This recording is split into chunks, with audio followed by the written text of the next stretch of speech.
Our goal today is to share with you a methodology or framework for business process design, and it can be applied anywhere in your business. So we're going to delve into that specifically for getting energy into the fork trucks, which is a key critical process that has to be done. My name is Joe Passusny. I've been with Philadelphia Scientific for 10 years now. I hold a black belt in Lean Six Sigma, and for the last year and a half or so I've been here in the UK heading off and leading our sales efforts. So a little bit about the company. For 35 years our focus has been on making batteries better. How do we do that? Through innovation. So many of the products that we have, we've created new product categories. One of the products Duncan's going to talk about, iBoss, that was actually first launched here in the UK. And all our products serve and services are designed to reduce total cost of ownership. So we are a global company. We have offices of sales and service throughout the world, but centers of excellence in the United States for our mechanical products, and right here in the UK, near Manchester in Bolton at the Atlas Mill, we have the electronics factory. It's how do you make green greener? We're already in the electronic arena. We're not talking about going from diesel or LPG to electric. We're already there. We just want to make that even more efficient. And to do that, I want to bring up Duncan Jones, our Managing Director. Duncan. So, one of the things that we do is we specialize in making batteries better. Now, battery companies tend to make batteries which are boxes that store energy, but they're not particularly good at figuring out how they get used. And every chemistry and every application has a different way of optimization. And that's what we're good at. So what we try to do is, first of all, narrow down the applications. We do some stuff in reserve power, in telecom towers. We do it in reserve power, UPS. We're talking today about motive power, and specifically once you get into motive power, you've got different applications. So you've got intermittent use, that might be your back of store retail. Andrew spoke a bit about that. Aldi stores have different challenges than a single shift operation versus a continuous studio operation, which is the most challenging. So we're going to focus on that today, because if you can solve that, we can kind of work down and figure out the rest of it. But just because the battery may be the same box, same energy, or chemistry, it doesn't mean that the solution for it is the same. So we're looking at a continuous duty application. The pressures on that are that it's a 24/7 operation. You're going to have continuous truck availability. The variable number of trucks you're going to need per shift are going to change, and you're going to need at some points maximum truck utilization. You need all your equipment to be working. You're going to have staffing challenges, so you're going to have staff with high turnover rates. They're going to have different language skills, and some of those staff are going to have diligence issues with following procedures correctly. So you're also going to have demand changes. So you're all familiar with this. You get seasonal fluctuations. You're going to need to adjust things. You're going to have changes in customer needs. You get a 3PL that gets a new contract, or you're going to have a new store that opens up and that gets added to the load of your distribution center. So all of these demand changes need to be part of the final solution. You also have space issues. So space is what you do. You've got a warehouse that's going to store stuff. The more stuff you can store, the better that's going to be. So density is important, and the space on the ground floor is the most valuable. So watts equals work, and that's actually technically the definition. And every electric truck that you have in your fleet is going to use the same amount of energy. So there's nothing I can do to make your trucks use less energy. So we're not talking about saving the energy that is used in your operation. What we're really doing is trying to optimize the rest of it. How do we get the energy into the trucks? How do we make those assets last as long as possible so that your total cost of ownership or total cost of operation is as low as possible? Now, we're in a fairly unique position in this because we don't supply the batteries, we don't supply the chargers, and we don't supply the service. Those you can get from Proteus or from Juice or from your truck company. So we don't supply any of that stuff. So all we do is optimize the facility with whatever assets you choose, and we can make recommendations for assets that you should use. So how do you evaluate this? So there's a lot of emotive discussion about different technologies, or you need to change to this chemistry, or you have to have this operational thing. But it's not an emotional decision, it's a scientific one. And so what you have to do is you have to have a method for figuring out, for this application, we've not talked about retail, we're not talking about single shift, right now we're talking about continuous duty. So let's look at the process. How you're going to get the energy into the trucks, what's your process? What training requirements are required? How does it affect your operational flow? How can you manage that when you've got to take the competence of your staff into effect? Right? So that's your first concern. Second one is power. So whatever process you choose, you're going to have to supply the power for that. So you're going to have to take into account, are there maximum power limitations in the building? Are you going to add, are you going to subtract, or so forth? Are your total cost of operation affected by when you use that energy, in peak times or nighttime charging or so forth? Do you have the requirement for doing load shedding? Do you have the opportunity to get into some of the dynamic frequency response initiatives if they're available in your area? Those are all things of consideration about the power based on the process that you've chosen. Once you've done that, you may already have your answer, because then you get down to price.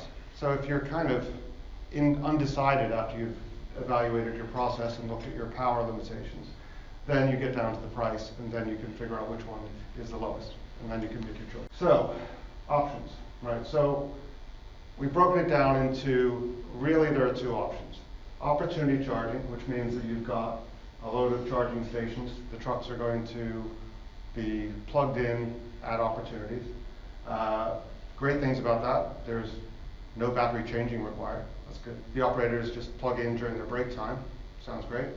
And because of the new technologies that are available, and without talking about chemistry specifically, but with lithium ion, you've got the ability to recharge to about 80% in an hour, which is fantastic technology. On the battery change application, as much as it's more of a traditional method of doing it, when you actually look at the process, the batteries are swapped on demand. You don't have to manage any battery charging or truck charging schedules. And if you stop thinking about the battery and start thinking about the truck, what you've got is you've got 100% recharge in 4 minutes versus the 80% recharge in an hour. So both have their strengths and weaknesses, and I'll go into those. One of the things I'll do, if anybody's got any questions on this, when I get to the end of each section, I'll just ask and see if anybody has got any questions on it, because I'm into this stuff and I don't always know what's obvious. So we're analyzing the process now, so we're at that step. So we're looking at opportunity charge. How do you make it happen? We're going to analyze this as if it's a 100-truck facility. Okay, so the opportunity charge process, the operators are simply going to plug into charge during each break and in between shifts. Okay, simple procedure. Practically, plugging in 100 forklift trucks at the same time is impossible because of the amount of charging space you would have to have and the logistics of getting 100 people to do the same thing at the same time. So most of the applications that we've dealt with opportunity charging have developed staggered shifts for this reason. And that means in a 3-shift, 24/7 operation, you end up with shift 1A, 1B, 1C, 2A, 2B, 2C, 3A, 3, etc. Right? So that means you end up with 9 shifts. Each of those shifts has to have a different start time, different charging times, different break times. So otherwise, and you're doing this to make sure that you can manage the charging. So we've got, say, 35 charge positions, and a third of your drivers come in during each shift. So you have to manage that. So each driver will then have to plug in to charge 4 times per shift to allow this to be a continuous duty operation. So this chart down at the bottom is an example of 1 shift and how you have to schedule the break times versus charge times to stagger them. Okay, so when we pop over to battery changing, the operators drive the trucks. All of the trucks that you have now have lift lockouts or charge indicators on them that tell the operators when they're no longer able to drive the truck because the state of charge is too low. That means the operators have to go back to recharge the vehicle, and that's self-managing. The nature of energy usage not being identical per truck, that rarely happens at the same time. So you don't have to have staggered shifts. The drivers can drive around. When they need a battery recharge, they can go and deal with that. And they can start at the same time, finish at the same time, and they can all have their lunch together. Typically, with modern European trucks, and I say that specifically because I know a lot about US trucks that are nowhere as good as the European ones, but with European batteries that are well maintained, which was Stuart's point earlier, and with European trucks that are efficient with good regeneration, you're typically looking at a battery change every 3 shifts. Most of your order picker trucks, for example, will run 12 to 14 hours of operational time per shift, and we have the data to demonstrate that, which means that if a driver comes in and he needs to change a battery on Monday, the next time he's going to have to do that himself is probably next Wednesday. So it's not something that happens all the time. So continuing on with the process, when you get into an opportunity charge application, the operators have to plug in 4 times per shift. Collectively, that's 1,200 connections a day. Okay, so not sure how diligent the staff are, but there are going to be some times when that doesn't happen correctly. If a charge opportunity is missed and the truck runs out of energy, when you take that truck back, that charging slot will be full with the shift 2B, because you're on shift 2A. So you're going to have to make some contingency plans for recovery chargers to make sure that there's some additional for when things don't always go as they should. Another thing, now you've got 3 trucks that are dependent on 1 charger. So when you have chargers fail, connectors get broken. We all see that, particularly when you're connecting 1,200 times a day, it's going to happen. So you've got 3 trucks dependent on that charger. So it now becomes a mission critical part of the operation to make sure that that charger is functioning all the time. Otherwise, you're going to start affecting the operation.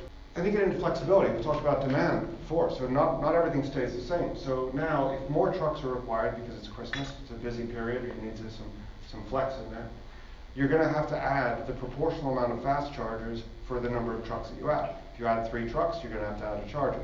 That's also going to have infrastructure requirements to wire that charger in. Not saying it can't be done, but it's a complication that needs to be taken into account. So on a battery changing environment, you don't have to schedule any breaks, but the operators do need to be trained to operate the changing equipment. Now that's an issue with, we've got clients in the room here that I've been speaking to about this. That is an issue, and because it's an infrequent task, it's something that you end up having to have a dedicated employee. So that is definitely a negative. Now there are options we can talk about with different levels of automation of battery changing as well, but it's a major consideration, and it's probably the main motivator for people looking at other solutions. So instead of having 1,200 battery connections a day, you've got 65 battery changes a day. That's your ratio of events. If the operator doesn't connect the battery to the charger because they forget to, or the connector's broken, because you've got a reserve fleet, the charger may not work and the battery may not work and it may be not available, but it doesn't affect any operations of any of the trucks because your reserve is flexible enough and robust enough to accommodate that. And if more trucks are needed during a busy period, if you've got data solutions like the eyeball system, you can check your reserve and you can see how many trucks you can bring in to the operation without adding any more batteries than the batteries that came with the truck in the first place. So look at your reserve. If you've got 6 extra trucks, you can bring in an extra, say, 10 trucks. And you don't have to buy any more batteries, wire anything else in, and you can take them back out with a short-term rental, as long as they have compatible batteries. Staying with process, so what I wanted to do here is, like, I'm kind of into batteries and forklifts and stuff, so what I want to do is try and put this into something that we all use every day and see what the parallels are. So we all have mobile phones, and I've never been an Apple person, but I know people with the older Apple products that required opportunity charging quite a lot. But basically the phone now is a single shift operation. Now you plug it in overnight, you use it, when you come home at night, and you don't give your phone to somebody else and they continue to use it. So it's not a continuous duty application. And we all know the problem when you forget to charge it and you're in the middle of your day and you've got to plug it back in, and it's the same technology, but the process doesn't work. So most people use opportunity charging on your phone by plugging it in, but it's a single shift operation. Okay, so if you compare that to a builder who's got a drill, he doesn't have that option. Right? So I don't know a builder that plugs their drill in every time when they're not using it and then goes back and gets it. What they do is they change their battery pack. So they've got a spare on the battery pack, they use it until the drill's dead, change the battery. So that's an analogy from a consumer product point of view. From a mobility point of view, you've got vehicles. So you've got Tesla, who are the best in the business of this, and I love them. They're absolutely brilliant company. But in most applications where electric vehicles are successful, people park them in their garage overnight, they charge up overnight, and they use less than half, usually a quarter of the capacity of the battery per day, and then they do it again. Again, it's a single shift operation, single user. It's not continuous duty. You won't find any fully electric buses, you don't find any fully electric lorries, you don't find anything which is a continuous duty product being used in this way, and that's probably why most of us don't drive electric vehicles, because it's fine when we're going back and forth to work, but if you want to go from London to Aberdeen, you've got to then start managing that schedule, stopping for an hour and doing heroic charge currents, 250, 300 amps, and wait for an hour, rather than stop at the petrol station and have a 4-minute recharge, which is the equivalent of doing a battery change. Okay, so that's the equivalent. So I was in China on a surprise, battery conference. And so I was walking to the show, and there were about 1,000 scooters at the bottom of this high-rise building. They were electric scooters. And there's no way you could charge 1,000 vehicles at this, and they couldn't, they were too big to take up to the apartments. So I was like, how do they get energy into these electric scooters? Because it's a mandate. So I was walking past a petrol station, and they had a fuel station, but this guy pulls up in the electric scooter, takes his battery out of his scooter, puts it into a thing like one of those Amazon locker things, closes the door after he'd swiped his card. Another locker opened up, he pulled out his battery and plugged it back in again. So again, it was a battery change. Now what that allowed is that the operators could then have these as a continuous duty product with a 4-minute 100% recharge. So the same thing works. Now the interesting thing about this is it's not a chemistry thing. These are all lithium, all of them. So this is just which application works best for you in your application. Using the same analogy, so if that hasn't defined it for you, then you get into your power. So when you're looking at opportunity charging, if you were in the single shift operation, because you're only charging 15 minutes during each break, you would have to put the same amount of energy into the truck in 3 hours instead of 24. So that's where these huge peak energy demand requirements come from. Even when you stagger that and you've got these 9 subshifts, you're going to have to charge the same amount of energy into the trucks, because we can't reduce that, in 9 hours instead of 24, which is going to triple your infrastructure requirements. Okay, that's your best case scenario, that it's going to be 3 times as much. The other thing, because the schedule, as we saw, we were micromanaging that schedule with 3 subshifts and everyone's in. You've got 15 hours a day where your chargers aren't doing anything at all. You've got 9 hours a day where your chargers are in full whack. And inevitably, those charge peaks are going to be in peak periods of the day because you can't change your operation. So that means that your energy tariff is going to be based on your high load, if that is a factor in your area. I know in California, it is a huge thing. Whatever your maximum tariff demand is defines your rate for the month. I don't know what yours are, but it's a big concern for some applications. It just needs to be considered.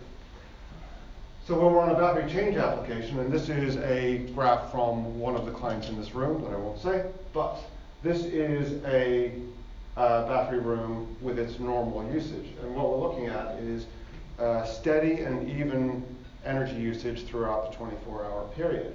And already, without doing any additional power management features, 85% of the energy is used during the off-peak period. So that's a great thing. So because we're now charging over a 24-hour period instead of 3 or 9, the electrical infrastructure is as small as it possibly can be. Now, we can't reduce the amount of energy that goes into the truck, so we need some, but that's as low as it's ever going to get. And then once you've got all of your charging offline, you can then have the ability of implementing some further power management facilities. So if you want to stop all of your charging during peak periods, or if you want to stop new chargers from starting charge during peak periods to reduce your energy consumption during those periods, you can do that. If you've got the ability to get onto dynamic frequency response initiatives in your area or for your facility, then you have that ability as well. But you can't do that in the first scenario. Right, so then you get into price. I haven't put any values on these, but when you're looking at these two comparisons, if you haven't figured out what you have to do by now, you end up getting down to the price. So when you're looking at a price of an opportunity charge application, you're looking at the cost of the battery, which if you're using a lithium product is more expensive. You've got the cost of the infrastructure. As I said, the power demands are going to be between 3 and 9 times higher. You've got the cost of the energy, which is inevitably going to be done during the peak periods. And then you've got end-of-life costs for those batteries because they're not particularly well recyclable yet. On the battery change application, you've got the cost of batteries, which are the lowest cost per ampere hour of stored energy at the moment. The cost of a changing system, which is a genuine concern. It's additional infrastructure that's going to have to be added. The cost of the electrical infrastructure, which will be less, but it still needs to be a concern. Cost of energy, whether that affects it, is depending on your time periods and your peaks. You're going to have battery maintenance costs, which I would suggest with a good service provider doing it, that can be a defined lifetime cost.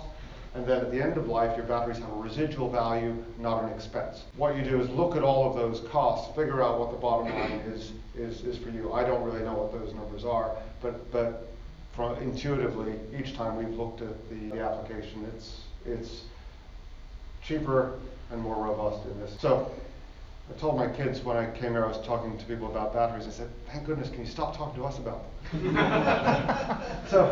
so without getting too boring on them, we deal with all kinds of batteries. So we deal with lithium, we deal with lead acid, we deal with nickel cadmium, we deal with loads of different chemistries of batteries, particularly in different applications. So the one thing you have to know about batteries is that there isn't a better or best. They've all got strengths and weaknesses. And as long as you can optimize your operation around the strengths and weaknesses of that particular technology, it's going to be the right product for you. So we don't do a lot of nickel cadmium in this stuff, so I'll stick on the two obvious contenders here. So with lithium ion, it's got some great characteristics. You can fast charge, particularly up to 80% is amazing. It's got the highest energy density of any battery chemistry, and there's no maintenance required. And those are amazing characteristics, and that's why it's brilliant in your phone. You couldn't travel around with a heavy battery with no energy in it. They have the best life. If you want to get the maximum life expectation out of it, it's better to keep it between 25 and 75%. A lot of people don't know this, but your phone doesn't let you use now the top 25 or the bottom 25 of the energy in your battery. And they purposely only let you use the middle bit, because that means it's going to last a lot longer. When they used to, do you remember when older phones and camcorders and stuff like that, the batteries used to balloon, and that's because they were allowing you to use the full range, which is detrimental to that particular chemistry. Now that's why lithium is so good in opportunity charging environments, because you're always staying in that zone. So that's why it's optimized for that particular technology. Downsides of lithium is it's the highest cost of energy per ampere hour of any battery. It's got safety concerns. When something goes wrong, it's difficult to deal with it. The low temperature performance isn't particularly good. And at the end of life, there's a big sort of question about what you do with them, because it's more expensive to deal with it than it is to recycle. Moving on to lead acid, the benefits of it are it's the lowest cost per ampere hour of energy storage, safe, it's got good low temperature performance, and at the end of life, it's got a residual value. For a lead acid battery, you're best keeping it between 20 and 100% charged, and you need to fully charge it regularly to 100%, which is why it's not great in opportunity charge environment. It also doesn't like to be charged at high rates. Technically, anything more than 16%, unless you're looking at a tensor battery, which is better, anything higher than that creates heat and creates inefficiency. That's going to increase your energy cost because Heat is just lost energy. It's not a great product to charge quickly. It requires watering. You can finance, or you can figure out how much that costs by looking at a service contract.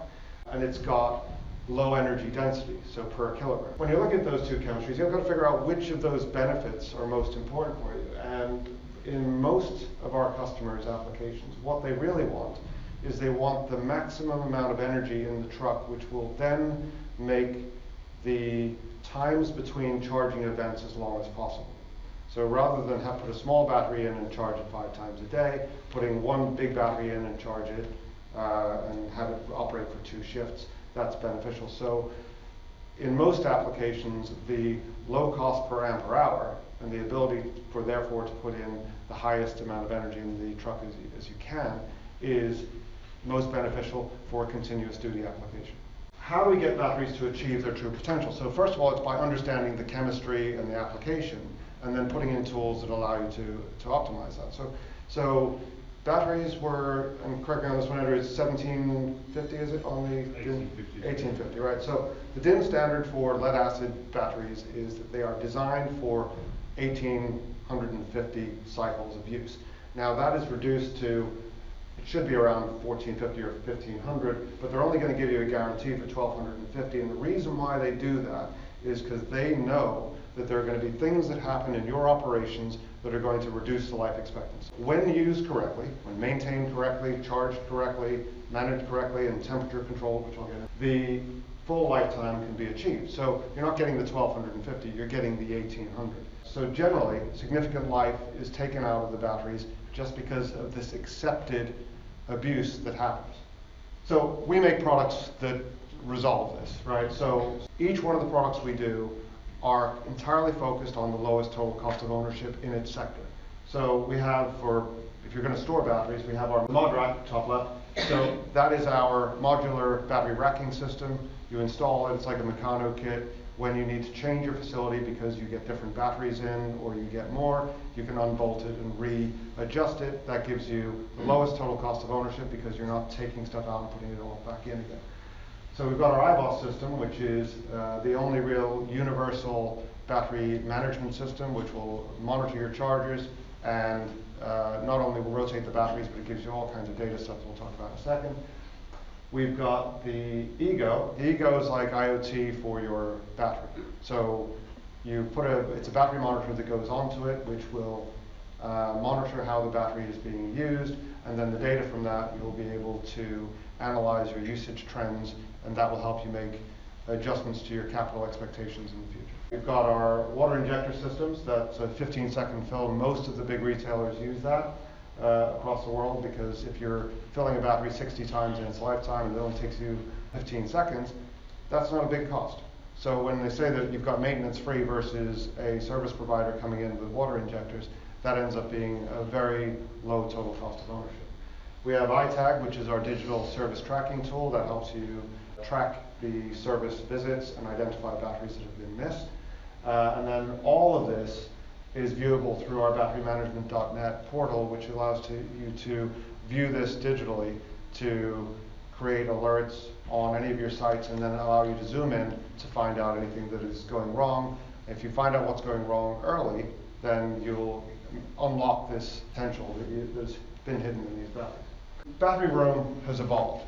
So we came here I came over here in 1997, and in 2001 we did the very first eyeball system here in the UK. So I went over to the site and they had 26 batteries in a row, and we were doing something else on it, and they were painting the room, and came back 3 months later to see the facility, and the 3 or 4 batteries down at the end still had the paint on them, which meant that they hadn't been used. They were just difficult to get to. It wasn't because the operators were evil.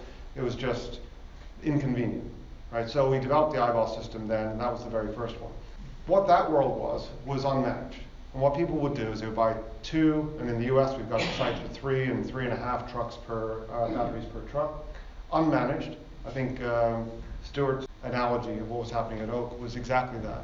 It's an unmanaged application, bad battery rotation, bad maintenance. You got less than 4 years battery life, and that was the reality. So we've kind of moved on now to most sites now are this managed thing. So we've now got management on most sites. It's almost like a default when you get the stuff ticked on that. And we've created that category, so that's good. And from this now, we're getting batteries or sites that have specific numbers of batteries, 1.6, 1.7 instead of 2 plus. We're getting 5-year leases that have been extended to 7. And then there's one of our clients here in the room where we've reduced their total energy storage costs by 43% across their fleet. That's millions. The problem we've got with this is that most of you who are end users are operating your facilities. The truck guys are operating the trucks.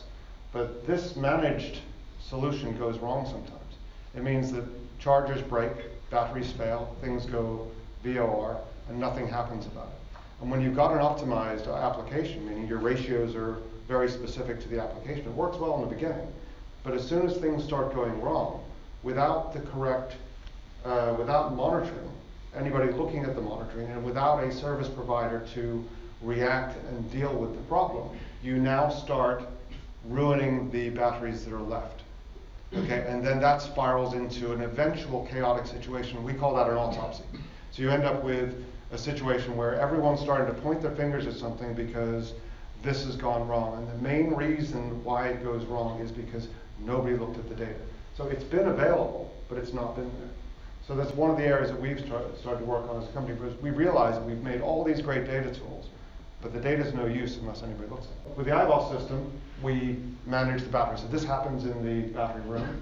We can right-size the battery fleet. We can monitor it with the Ego, and we can monitor the service. Our alert system will create alerts, meaning that if there's something wrong, we will initiate that, and then we can create an action on it.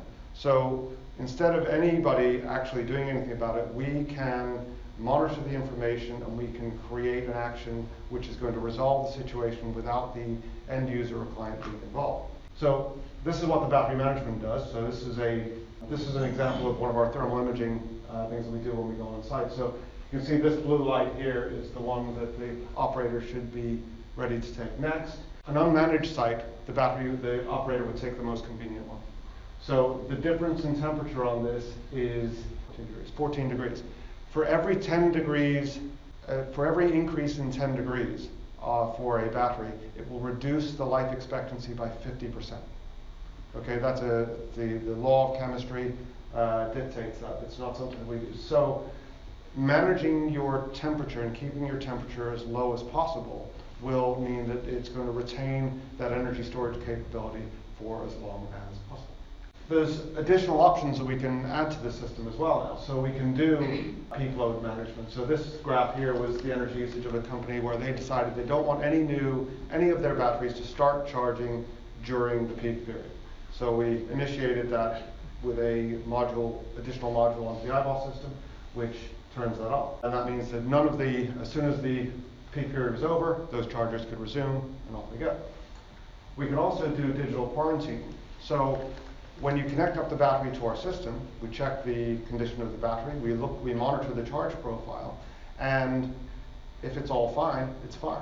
But we can tell from the way that it is charged whether that battery is healthy or not, and we can quarantine that. If you've got a bad cell, or you've got an aging battery fleet, or if you've got an existing battery fleet and you don't know which ones are good and which ones are bad, by activating the digital quarantine, you can, without going in and doing an individual discharge test on every battery, it can automatically quarantine any of the ones that are suspect, and then your service provider can come in and examine those for defects, make one good battery out of 2, whatever they need to do.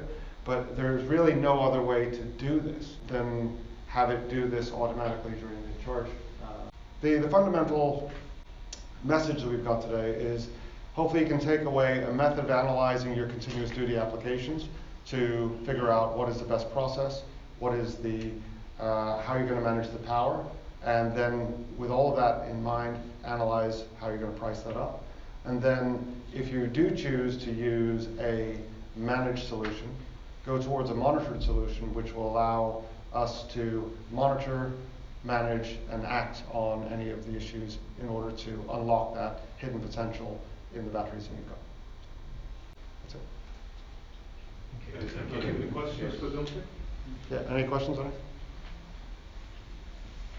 No? I will to know kind of the take-up of this technology in the market. Are people putting this in at the outset or retrospectively? Most of it, with the egos in particular, the ego is like an odometer for your car.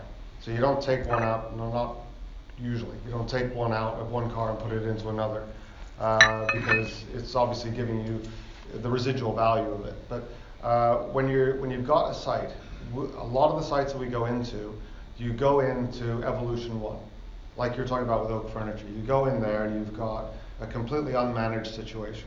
And the first thing you need to do is to get the management system on there, start looking at the data. You'll be able to analyze whether any of the batteries are still good or not. You'll be able to analyze how many batteries you actually do need. And then you can then make plans for the future based on your real usage. So that's kind of the first step. Obviously, if you're going to go forward with a new tender or a new project, then it should be in from day one. But specifically on the ego, if you put an ego onto a battery during halfway through its life, it's going to be difficult for it to predict what's happened before. And one of the things we do notice with egos, by the way, is as soon as you put them on there, because the operators know that they're being monitored, the whole thing improves anyway. We just need one with a flashing light. We don't need to actually do anything. But yeah, so that's it. So I think if you're unmanaged, you're in the wilderness, and the sooner you can get the data tools in there. I think that the focus and the change that we've made over the last probably 2 years, which has resulted in this new what we call critical alerts dashboard, is that we realize that probably one in this room is ever going to have the time, focus, or wisdom to be able to analyze this the way we can. So if we are looking at this and we get the critical alerts, and then we can implement the actions from whoever your chosen service partners are, whether it's an operational person, whether it's a person on site, whether it's a truck dealer, or whether it's Juice is your service provider. Mm-hmm. So that's the way we see the system working, and because of that, we can evolve this into the next stage of the battery room evolution. Thanks, Duncan. Retrofittable kit. You don't need to necessarily buy this up front. This can be mid-term, mid-lease.